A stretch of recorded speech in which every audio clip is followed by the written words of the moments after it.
tentang lahan yang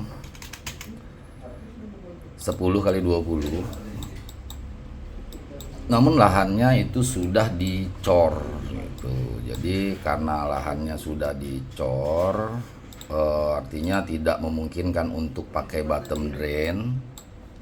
Jadi saya tetap menyarankan ya udah pakai middle drain. Oke, ini pakai middle drain.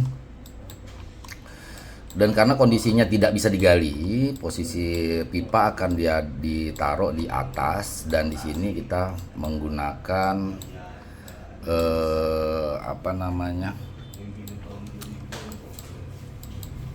besi untuk jalan ya. Jadi di atasnya ini kita bisa pasang besi, atau misalnya mau pakai decking apapun itu, kayu kah, WPC kah, itu bisa.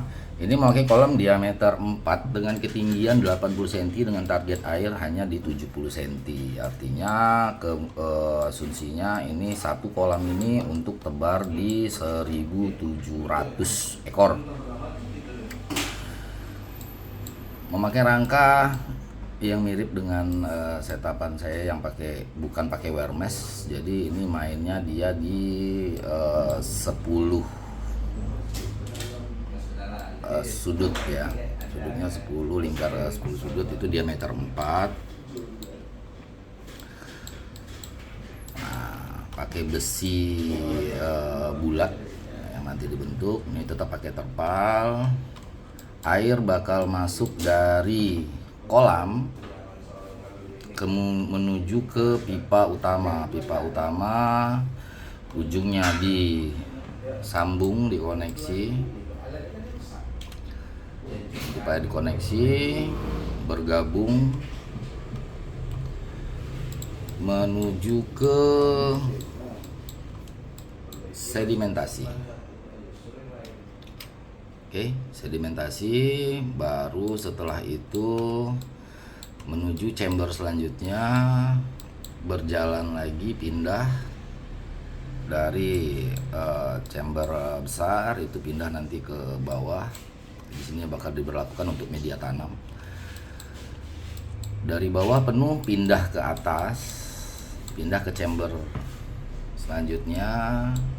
Oke, habis itu dia nanti turun dari bawah, pindah lagi, baru masuk ke chamber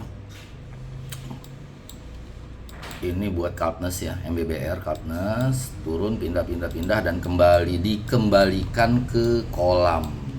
Setupnya kurang lebih seperti ini. Kembali ke kolam, jajar, masuk ke drum ya, drum 200 liter. Ini di dalam ini nanti kalau misalnya yang seneng pakai UV ya silahkan, itu pakai lampu UV ditaruh di sini boleh. Mau ditaruh di sedimentasi pertama boleh. Mau di chamber terakhir sebelum ke drum boleh. Jadi nggak usah ngerasa wah harus di sini, harus di situ, terlalu banyak pikirannya. UV itu bukan hanya untuk menghijaukan, tapi memang ada fungsi khusus dia untuk mematikan bakteri. Tapi kalau memang si filter itu sudah ready bakteri starter, itu tidak ada masalah mau taruh di chamber sini, di chamber sedimen kah gitu kan. Kotoran itu kan bakal dimakan juga oleh nitrosomonas. Lanjut, nanti dari sini baru dikasih pompa karena permintaannya itu pompa. Nah, di sini pompa ini karena ini volumenya itu kurang lebih ya sekitar di 10.000 liter, kurang lebih ya sekitar 10.000 liter. Berarti ini saya sarankan per kolam ya 10.000 liter, itu saya sarankan makanya nggak usah yang gede deh, pakai yang 16.000 juga cukup ya. 16.000 dengan daya tolak berdasarkan seperti ini, gantung tengah seperti ini hanya memakan ini bisa memaksimalkan hasil. Artinya satu pompa ini untuk 2 kolam itu dapat mensuplai dia di 8.000 per kolam, dan ini murni betul-betul dapat di 16.000. Jadi nggak perlu repot belok sana belok sini gitu. Nah, ini untuk memaksimalkan pompa. Di sini juga ada, jadi per 2 kolam itu 1 pompa. Chef 16.000 itu cuma makan 75 watt real.